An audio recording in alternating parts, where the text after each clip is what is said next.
What's up, guys? Back at it. Insurance and Money Podcast. My name is Will. I am here to give you some information. All right, here's some news brought to you by Jasmine Bear. Okay, this is a Fox contributor. This is an article. We're going to get into it real quick. Let's do it. American shift to more affordable cars as prices and insurance costs increase nationally.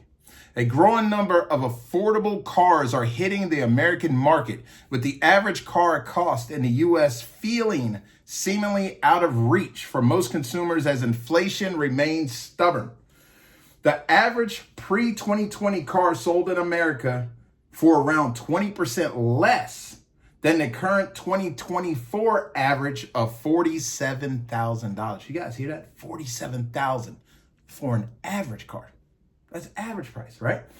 American consumers are turning from luxury models towards more affordable cars when other costs of living like groceries and rent are still painfully high. GOP running mate and Ohio Senator J.D. Vance claimed that inflation is behind the price surge during a campaign rally in Michigan over the summer, saying thanks to Kamala Harris' spending policies, the average new car price is around $50,000 a year. All right, so Trump and his people are blaming Biden and their people that the average price of cars is this high. I'm not getting political. I don't necessarily think that's the case. I think the situation that we're in is a big money and inflation issue that is carried through both administrations, not just one. Both administrations, and it's been building up. So we got to use our critical thinking, right? Remember, we're in political season. So whatever you can say and do to kind of twist and maneuver reality, that's what you're going to do to get into the chair, the big chair, right? So here we go. Data recently released from Edmunds paints a different picture. Among new car shoppers surveyed, 48% shared they would prefer their car to cost $35,000 or less. And another 14% reported a budget cap of $20,000 for their car purchase. Now, I'm going to tell you guys something. I went out to, first of all, do you think $35,000 is too much for a car, or you think that's too little? Do you think $35,000 is too much for a car? That's number one. Question one, put in the comments. Here's the second thing. I want to tell you, I went out to CarMax. Now, I am not a sponsor of CarMax, but I am a person who appreciates CarMax. One, because I'm impatient. I don't want to go from dealership to dealership to dealership looking at different dealers' brands when I can have all the brands in one place called CarMax. And me personally, I really don't care if it's new or used. I just need to get it from A to B. I am not a car person. Not a car person. I just need to get it from A to B. So I go to CarMax. I'm walking around. I see beautiful, you hear me? 2023s, 2022s, under 25K. Now, to me, that's a deal. Now, I don't know what the interest would be on that. But the cars that I saw, I was in shock. You can get this quality of vehicle at this low price. Again, I am not running a CarMax commercial. What I am saying, it is possible to get a quality vehicle, let me add, with low mileage for under 25. Still, go to CarMax. But I'm not running a CarMax commercial. I'm just saying the options are out there. So models like the Chevrolet Trax, which are below market average costs, start around $20,300 per Chevrolet's website. Okay? And sales are at an all-time high, according to the GM Authority. A September release from the AAA revealed that there has been a $115 a month jump in the cost on average of owning a car in America, citing their Your Driving Cost, that's YDC thing that they do, at $12,297 or $1,024.71 monthly, okay, on cars. So they're tracking average car, tracking how much you're paying monthly, right? So insurance costs are also higher. According to reporting from Reuters using data from the Bureau of Labor Statistics, you know that's our place, right? Auto insurance premiums are now reaching a total annual gain of 22.2% in 2024. So that's right. Your car insurance is going up. Do not be in shock. There are many reasons for this. I have many videos about it. But car insurance is going up, and it may not be to any fault of your own. It is the money game of America. We still have to play it, even though it hurts. All right, so stay insured. The auto insurance premium rate was only higher in the U.S. in December 1976 when it was up 22.4%. So guys, we are entering into a new realm of money and how money needs to be spent and the cost of things in these United States of America.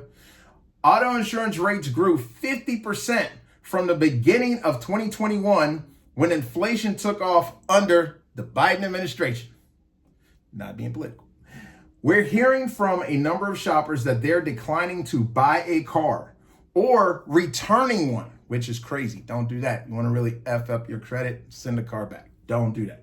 Don't even buy it in the first place. If you think you're going to take it back, don't do that. Don't do the voluntary surrenders. You're going to mess yourself up. Just don't even buy it in the first place.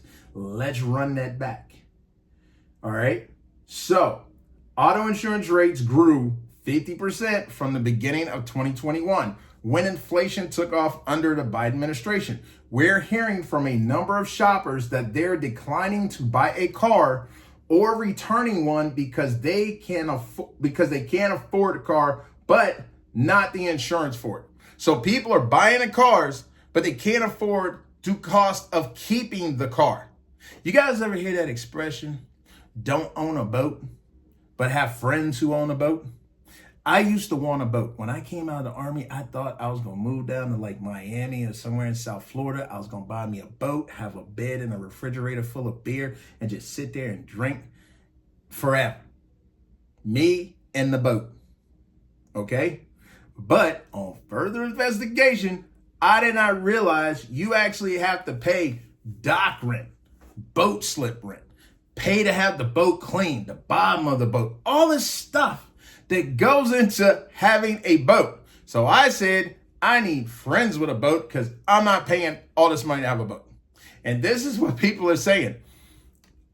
I can't afford to have the car because it costs so much to have the car. I struggle to buy the car, but now I have to struggle to keep the car because I have to pay these high premiums for car insurance or auto insurance. All right. So this is what people are saying. Now, Kelley Blue Book cites electric vehicles or EVs closing the gap in costs between traditional oil fuel cars of late, with Tesla leading the market as the most popular brand. I have one. I would advise anyone who wants to spend the money, get a Tesla. My Tesla has never been in the shop for repairs. Hear that again. Never been in the shop for repairs. When y'all saw those crazy, I live in Chicago, when you saw those crazy news things about Teslas freezing up, you can't charge them, they can't go, they're losing power, that was not me. I am a responsible owner. They duped you guys because they show you some cars sitting in the back of Hertz parking lot, freezing up, not being used, didn't even know how much power was in it, not even being bothered. Then they're trying to give them away on these fire sales because they're garbage. Tesla's a good car. All right, so EVs closing the gap, Tesla leading the pack in market share. In September, Kelley Blue Book reported that EVs on average cost $56,351 versus gas powered at $48,397. Now, let's pause for a second. Remember when I said my car hasn't been in the shop? Let's just say I paid more for the car. I will assure you, within the 5 years of you owning that gas-powered car, you will be paying for things that will take you over what I originally paid for the car.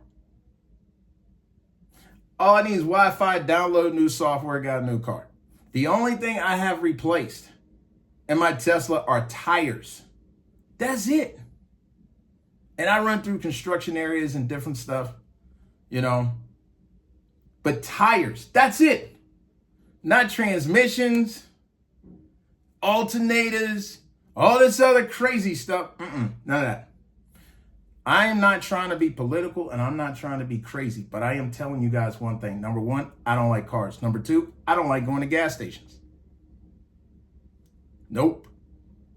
I only keep a vehicle because it is necessary. That's what I do. So I got an Equinox, old school Equinox, get me where I need to go, throw the dogs in the back, we have a good time.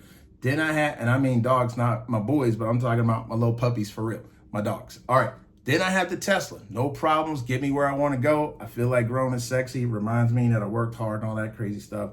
Driving on Sundays feel good. Now, I'm not spending any money on that. All right, so here's the deal. Kelley Blue Book reported, okay? We got that. However, the popular Tesla Cybertruck model has inflated that number as the average cost of $116,706. Now, I don't think anyone really needs the Cybertruck. I'm not telling you not to get it, but I don't know if you need to hit a price point that high. But I will tell you, you can get used electric vehicles and still be doing something good and saving money. Okay? You don't have to go brand new all the time. I told you I'm a CarMax person, right? So, Kia plans to release an EV next year that meets this market demand for more affordable vehicles with its most affordable EV, according to Electrek. Kia plans to release the EV3 SUV at sometime in 2025, and the cost will range anywhere between $30,000 and $35,000. Now, I applaud Kia. I think all these people should be releasing electric. I know y'all still want to use dinosaur piss to run your car. I still use dinosaur piss to run my car. I get it. But I am telling you, not going to the gas station is a gift from God. I hate pumping gas. I hate stopping. I hate giving them money to drive my car. Drives me crazy. But that electric thing kind of got me spoiled now. But I get it. They made this whole EV thing real political, so you're kind of confused up here, but don't be confused. The House of Representatives recently voted to repeal an EPA regulation that would cut down on tailpipe emissions from 2027 through 2032. From 207 Republicans voting on the repeal, Kelley Blue Book did not immediately respond to the comments. So, guys, listen, people are now downsizing their car options to find cheaper car options because of the price of cars and the price of insurance. The cost to have a car. This is real. I never spent as much time as I do now, especially being in insurance, thinking about the cost of having stuff. I used to think, oh, I want a house, and it's a good idea to have a house and get a house. But everyone knows who has a house, you don't stop paying because you have a house. You don't really, you save more money than paying rent and you really own it. All that craziness, right? But there is a cost that goes with these things. So now we're seeing money out of control. Now we're seeing people struggling with the cost of owning a car. This is crazy how expensive life has become. But guys, I am telling you, it's not going to change anytime soon. We have to find a way to stay in this money game. And I am telling you this, and I'm going to end with this. Paying your monthly premium is cheaper than a potential court judgment. Do not try to cut corners and drive with no insurance. Don't do it. You heard it here first. Do not drive your vehicle without insurance. That is immaturity, is foolishness. I understand money can be tight, but trust me, your life will be tight. if something goes down. And God forbid, a lot of people, you think, oh, that's my crew, that's my boys. Then you ride. God forbid you get in an accident. Guess what? Your friends will sue you because they need medical care and they're in your car. Understand? All right. So I appreciate you guys. Thanks for hanging out with me. Insurance and Money Podcast. Stay insured. If you need a broker, reach out to me. Put something down in the links. Daryl Willie Insurance Advisors, Inc. And I'm here. Love you. See you in the next video.